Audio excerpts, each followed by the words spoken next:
1 യോഹന്നാൻ 3:1. 1 യോഹന്നാൻ 3:1.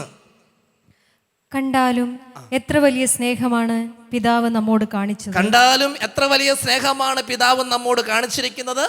ദൈവമക്കളെന്ന് നാം വിളിക്കപ്പെടുന്നു. ദൈവമക്കളെന്ന് നാം വിളിക്കപ്പെടുന്നു. നമ്മൾ ആരാ?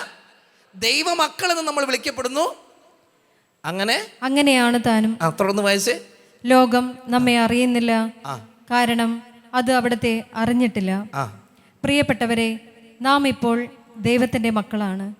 നാം എന്തായിത്തീരുന്നുവെന്ന് ഇതുവരെയും വെളിപ്പെട്ടിട്ടില്ല. ഹല്ലേലൂയ, ഹല്ലേലൂയ, ഹല്ലേലൂയ, ഹല്ലേലൂയ. ഈ രാത്രി നമ്മുടെ തലയിൽ കയറേണ്ട വലിയൊരു സത്യമാണ്. നമ്മൾ ആരാണ്?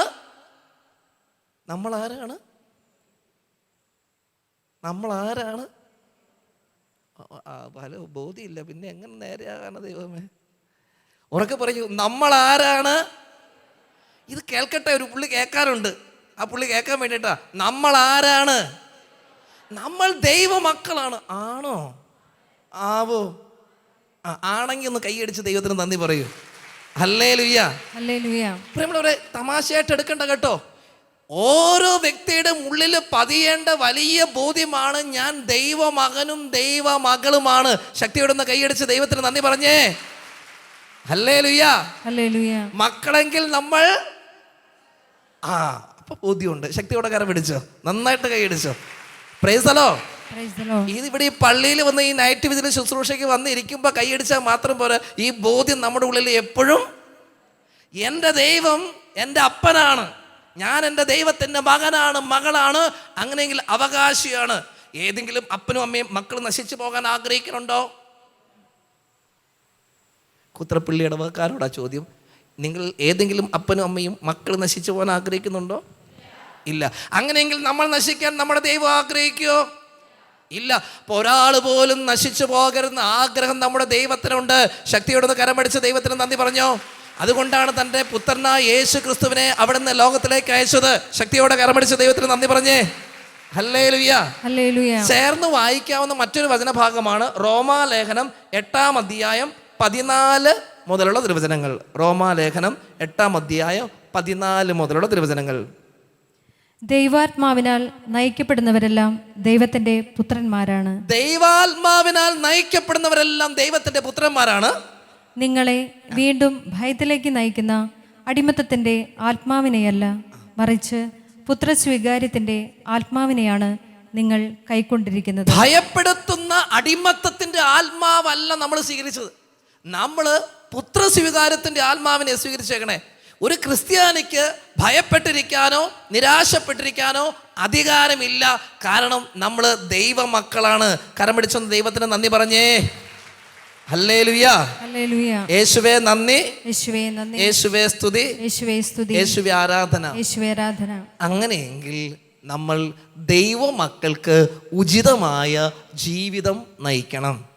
പ്രിയമുള്ളവരെ, ഒരു സാധാരണക്കാരൻ, ഒരു ചെറുപ്പക്കാരൻ, ഒരു 10-50 വയസ്സ് 40 വയസ്സ് പ്രായമുള്ള ഒരു സാധാരണക്കാരൻ ചെറുപ്പക്കാരൻ, അവനൊരു തെറ്റ് പറ്റുന്നതും 40 വയസ്സുള്ള ഒരു പുരോഹിതനൊരു തെറ്റ് പറ്റുന്നതും രണ്ടും ഒരേ തട്ടിൽ നിങ്ങൾ കാണുമോ? ഉറക്കെ പറയൂ, കേൾക്കട്ടെ. ഒരു 40 വയസ്സായ ഒരു സാധാരണ ചെറുപ്പക്കാരനും ഒരു 40 വയസ്സായ ഒരു പുരോഹിതനും, ഇവർ രണ്ടുപേരും ഒരേ തെറ്റ് ചെയ്യാമെന്ന് വിചാരിക്കുക. അത് രണ്ടും നിങ്ങൾ ഒരേ തട്ടിൽ കാണുമോ? ഇല്ല. ഏത് തട്ടിലായിരിക്കും ഇത്തിരി ഗൗരവം കൂടുതൽ? ആ ഒരു പുരോഹിതൻ. നമ്മൾ പറയും, എന്നാലും ആളൊരു അച്ഛനല്ലേ, ഒരച്ഛൻ ഇങ്ങനെ ചെയ്യാമോ? ഒരച്ഛൻ ഇങ്ങനെ പറയാമോ? ഇല്ലേ.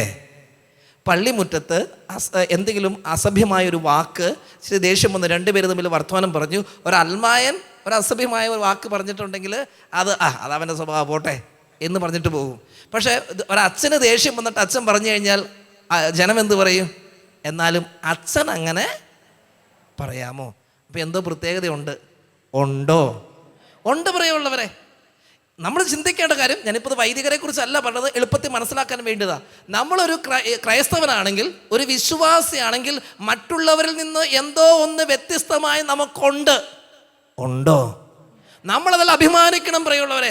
അങ്ങനെയാണെങ്കിൽ ഒരു ക്രിസ്ത്യാനി എന്ന നിലയിൽ ഞാൻ എങ്ങനെ എന്നെ നോക്കിക്കാണുന്നു, എൻ്റെ ശക്തി എന്താ? ഇതിനെക്കുറിച്ച് നമ്മളൊന്ന് ധ്യാനിച്ച് കടന്നു പോകുക. വലതുകരമേർത്തി പറഞ്ഞേ ഹല്ലേലൂയാ, ഹല്ലേലൂയ, ഹല്ലേലൂയാ. ഹല്ലേലൂയ. ശക്തിയോടെ ഒന്ന് കൈയടിച്ച് ദൈവത്തിന് നന്ദി പറഞ്ഞേ.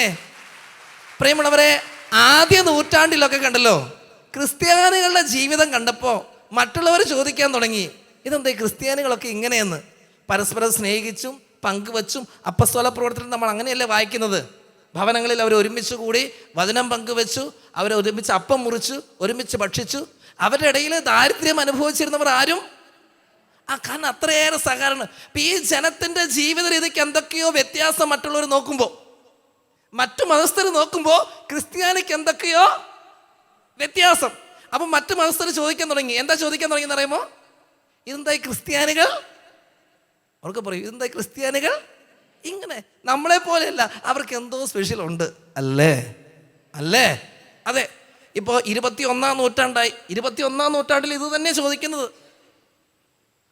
ചോദ്യം സെയിം ചോദ്യം തന്നെയാ. എന്ത്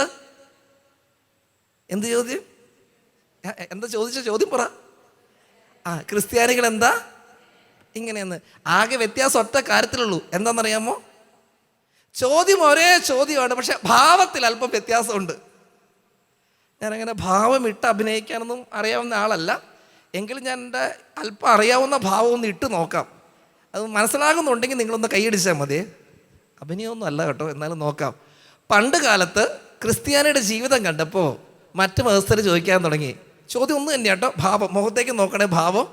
മറ്റ് മതസ്ഥർ ചോദിക്കാൻ തുടങ്ങി, ഇതെന്താ ക്രിസ്ത്യാനികൾ ഇങ്ങനെ? ചെറിയൊരു ഭാവം ഇല്ലേ? ഇല്ല വെച്ച് ചെറിയൊരു ഭാവം തോന്നണില്ലേ?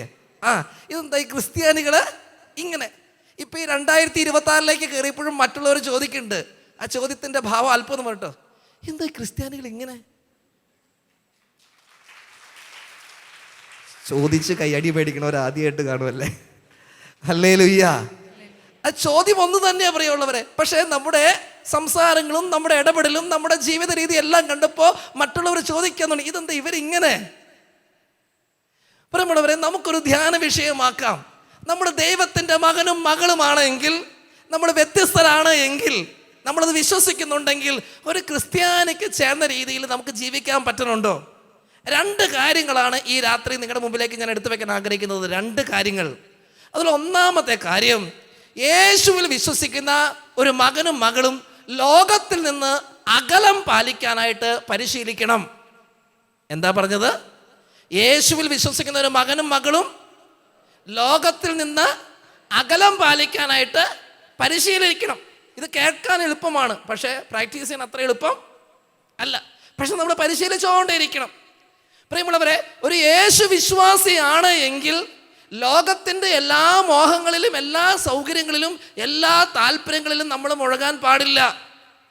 ഒരു വചനം നമുക്ക് കേൾക്കാം. പ്രഭാഷകന്റെ പുസ്തകം 37-ാം അധ്യായം 28-ാം തിരുവചനം. വചനം എങ്ങനെയാണ്?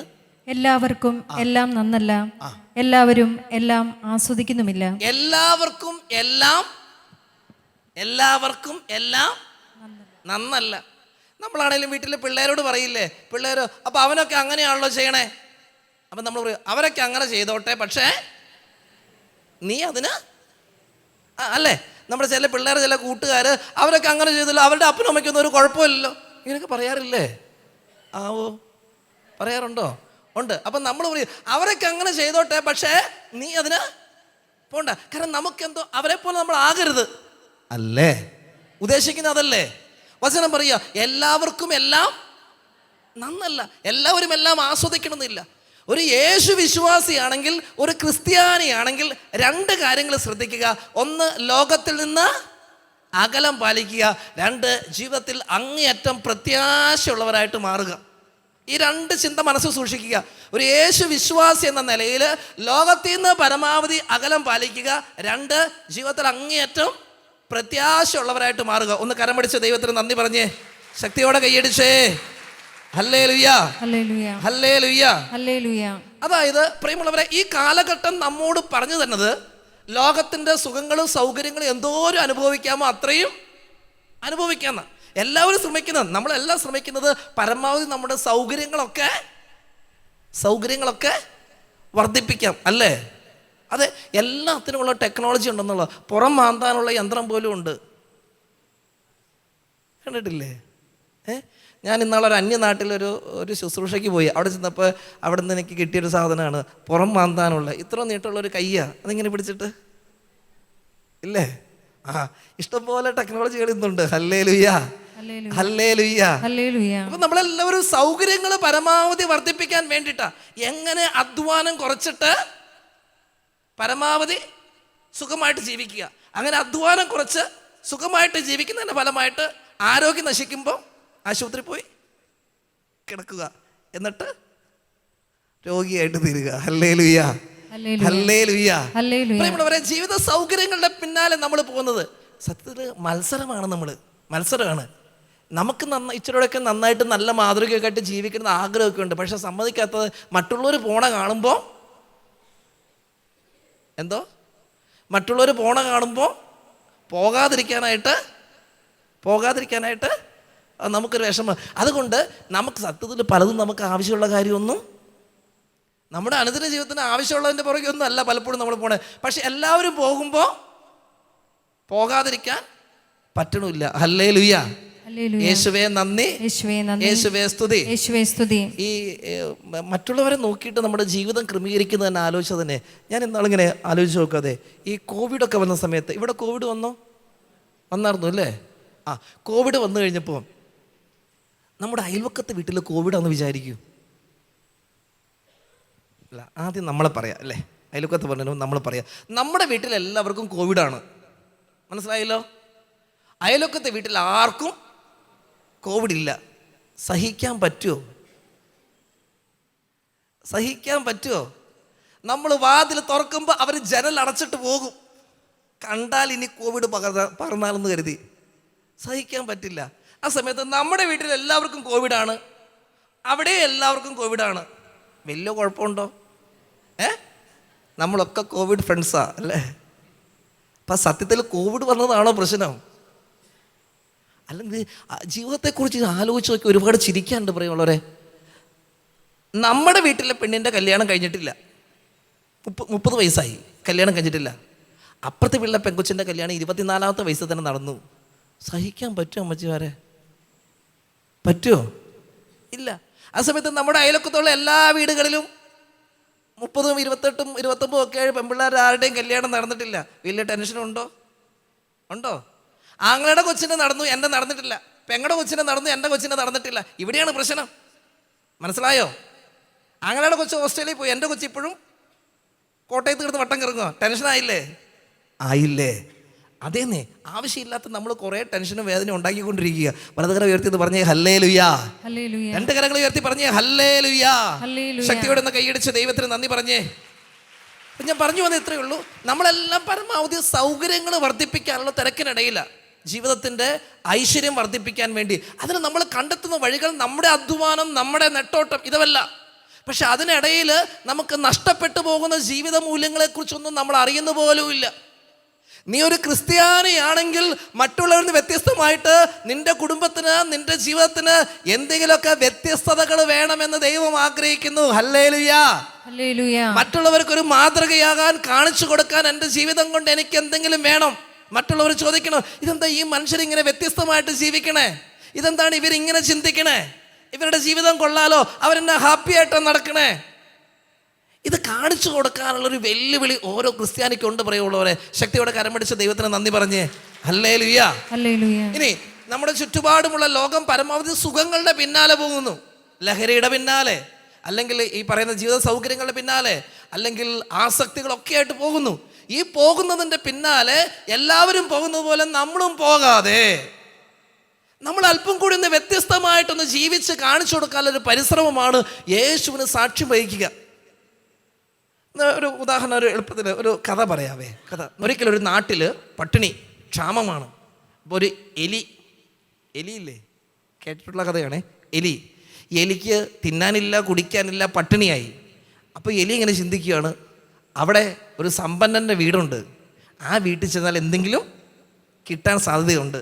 ഈ പാവപ്പെട്ടവൻ്റെ വീട്ടിൽ നിന്ന്, അത് കാശുള്ളവൻ്റെ പുറകെ എലി പോലും പോകുള്ളൂ, പാവപ്പെട്ടവൻ്റെ വീട്ടിൽ നിന്ന് ഒരു തീർത്ഥാടനമായിട്ട് എലി സമ്പന്നൻ്റെ വീട്ടിൽ ചെന്നു. അവിടെ ചെന്നപ്പോൾ അവിടെ വലിയൊരു പത്തായം നിറയെ നെല്ല്. ഈ എലി അതിൻ്റെ ആ പത്തായത്തിന് ചെറിയൊരു ഹോളുണ്ടായിരുന്നു. ആ ഹോള് വഴിയായിട്ട് എലി പത്തായത്തിൻ്റെ അകത്ത് കയറി കഴിഞ്ഞപ്പോൾ ആ പാവപ്പെട്ടവൻ്റെ വീട്ടിലെ ക്ഷാമമായിരുന്നു. ഇവിടെ വന്നു കഴിഞ്ഞപ്പോൾ ഇവിടെ ഓണസദ്യ പോലെ ഇഷ്ടം പോലെ തിന്നാനും കുടിക്കാനും ഉണ്ട്. അതുകൊണ്ട് എലി ആ പത്തായത്തിൻ്റെ അകത്ത് കിടന്ന് തിന്നാൻ പറ്റുന്ന മുഴുവൻ തിന്നു മടുത്തു കഴിഞ്ഞപ്പോൾ കിടന്നുറങ്ങി. ഉറക്കം കഴിഞ്ഞത് പിന്നെയും തിന്നു. അങ്ങനെ എലി പത്തായത്തിനകത്ത് താമസമാക്കി. ഇനി എവിടെയെങ്കിലും അധ്വാനിക്കാൻ പോണോ? വേണ്ട. അങ്ങനെ എലി പതുക്കെ തടിച്ച് കൊഴുത്തു. ചെറിയ എലി വന്ന് വലിയ എലിയായിട്ട് മാറി. അങ്ങനെ ഇരിക്കും. ഒരു ദിവസം എലി കിടന്നുറങ്ങണ സമയത്ത്, ചിലർ ചിന്തിക്കും എലി ഉറങ്ങുകയൊക്കെ ചെയ്യുക വെച്ചെന്ന്. എലി കിടന്നുറങ്ങണ സമയത്ത് ഒരു പൂച്ചയുടെ സ്വരം കേട്ടു. പൂച്ചയുടെ സ്വരം. എലിക്കാകെ പേടിയായി. ഇത്രയും ദിവസങ്ങളിൽ പൂച്ചയുടെ ശല്യം അങ്ങനെ ഇല്ലായിരുന്നു വീട്ടിൽ. ആദ്യമായിട്ടാണ് ഒരു പൂച്ചയുടെ കരച്ചിൽ കേൾക്കണത്. എലി തീരുമാനിച്ചു ഇനി ഇവിടെ നിന്നാൽ രക്ഷപ്പെടില്ല. അതുകൊണ്ട് എങ്ങനെയെങ്കിലും പത്തായത്തിൽ നിന്ന് രക്ഷപ്പെടണം. ബുദ്ധിയുള്ള എലിയാണ്. അതുകൊണ്ട് ഏത് ഹോളിൽ കയറി വന്നതെന്ന് എനിക്ക് കൃത്യമായിട്ട്, ഞാനൊരു കഥ എത്തിക്കുക എന്തോ ബുദ്ധിമുട്ടാണ് ദൈവമേ. കൃത്യമായിട്ട് ഏത് ഹോളിൽ കൂടെ വന്നതെന്ന് എനിക്കറിയാം. അതുകൊണ്ട് എലി ആ ഹോളിലൂടെ പുറത്ത് ചാടാൻ നോക്കുക. പുറത്ത് ചാടാൻ പറ്റുമോ? ഇങ്ങോട്ട് വന്നപ്പോൾ പാവപ്പെട്ടവൻ്റെ വീട്ടിൽ എലിയായിരുന്നേ. ഇപ്പം സമ്പന്നൻ്റെ വീട്ടിൽ എലിയായപ്പോൾ എലി തടിച്ച് വീർത്തിട്ടുണ്ട്. ഇനി ആ ഹോളിൽ കൂടെ പുറത്തിറങ്ങുമോ? ഇല്ല. പക്ഷെ എന്നാലും എലി വീണ്ടും ബുദ്ധിമാനാണ്. എലി തീരുമാനം എടുത്തു ഇവിടുന്ന് രക്ഷപ്പെടണം. ഇങ്ങനെ രക്ഷപ്പെടാൻ പറ്റില്ല. അതുകൊണ്ട് എലി പട്ടിണി കിടക്കാൻ തുടങ്ങി, ഉറക്കളയ്ക്കാൻ തുടങ്ങി. അങ്ങനെ പട്ടിണി കിടന്ന് ഉറക്ക അവസാനം എലി പഴയതുപോലെ ആയിത്തീർന്നു. കഥയിൽ ചോദ്യമില്ല കേട്ടോ. എലി ഹോളിൽ കൂടെ പുറത്ത് ചാടി രക്ഷപ്പെട്ടു. ഈ അച്ഛൻ ഇങ്ങനെ കഥ പറയാൻ തുടങ്ങിയ കുറേ കഥ പറയുമല്ലോ. അതേ പ്രിയമുള്ളവരെ, ആവശ്യമില്ലാത്തതെല്ലാം നമുക്കെല്ലാം വേണം. അതിനപ്പുറത്തേക്കുള്ളതെല്ലാം നമ്മൾ നേടിയെടുത്ത് നമ്മളൊക്കെ ഇങ്ങനെ വലിയ ആളായിട്ട് ഒരു പ്രതിസന്ധി പെട്ട് കഴിയുമ്പോൾ രക്ഷപ്പെടാൻ പറ്റാത്ത രീതിയിൽ ലോകം നമ്മൾ വരിഞ്ഞു മുറുക്കുന്നുണ്ട്. പ്രിയമുള്ളവരെ, നമുക്ക് ദൈവത്തോടുള്ള അടുപ്പത്തേക്കാൾ കൂടുതൽ നമുക്കുള്ള അടുപ്പം ലോകത്തോടാണ്. ഹല്ലേലൂയ, ഹല്ലേലൂയ, ഹല്ലേലൂയ, ഹല്ലേലൂയ. നമ്മളതിന് ഓമന പേരിട്ടിരിക്കുക. അച്ഛാ, നമ്മുടെ ഉത്തരവാദിത്വമല്ലേ? നമ്മൾ ചെയ്യേണ്ട കാര്യമല്ലേ? അച്ഛന്മാർക്ക് മൈക്ക് കൂടെ പുണ്യം പറഞ്ഞാൽ മതി. മക്കൾക്ക് വിശക്കുമ്പോൾ തീറ്റ കൊടുക്കണം, ഞാൻ പണിയെടുക്കണം. വേണ്ടേ? നിങ്ങൾ തന്നെ പണിയെടുക്കണം. ഹല്ലേലൂയ, ഹല്ലേലൂയ. അതെല്ലാം വേണം പ്രിയമുള്ളവർ. നമ്മുടെ ഉത്തരവാദിത്തങ്ങളെല്ലാം നമ്മൾ നോക്കണം. പക്ഷെ നമ്മൾ എപ്പോഴും ഓർക്കണം, നമ്മൾ ലോകത്തിന്റെ മക്കൾ അല്ല. പിന്നെ നമ്മൾ ആരുടെ മക്കളാണ്? ദൈവത്തിന്റെ മക്കളാണ്. ശക്തിയോടെ കരമടിച്ച് ദൈവത്തിന് നന്ദി പറഞ്ഞേ. യാക്കോബ് അപ്പസ്തോലന്റെ ലേഖനം 4-ാം അധ്യായം 4-ാം തിരുവചനം. യാക്കോബ് അപ്പസ്തോലന്റെ ലേഖനം 4-ാം അധ്യായം 4-ാം തിരുവചനം. വിശ്വസ്തത പുലർത്താത്തവരെ ലോകത്തോടുള്ള മൈത്രി ദൈവത്തോടുള്ള ശത്രുതയാണെന്ന് നിങ്ങൾ അറിയുന്നില്ലേ? ലോകത്തോടുള്ള മൈത്രി ദൈവത്തോടുള്ള ശത്രുതയാണെന്ന് നിങ്ങൾക്ക് അറിഞ്ഞുകൂടെ? ലോകത്തിന്റെ മിത്രമാകാൻ ആഗ്രഹിക്കുന്നവൻ തന്നെ ദൈവത്തിന്റെ ശത്രുവാക്കുന്നു. ലോകത്തിന്റെ മിത്രമായി ആ വഴിയെ നമ്മൾ ചരിക്കാൻ തുടങ്ങുമ്പോൾ നമ്മൾ ആരുടെ ശത്രുവായിട്ട് മാറുന്നു? ദൈവത്തിന്റെ ശത്രുവായിട്ട് മാറുന്നു. പ്രിയമുള്ളവർ, ഈ രാത്രി ഇത് മനസ്സിൽ പതിയട്ടെ കേട്ടോ.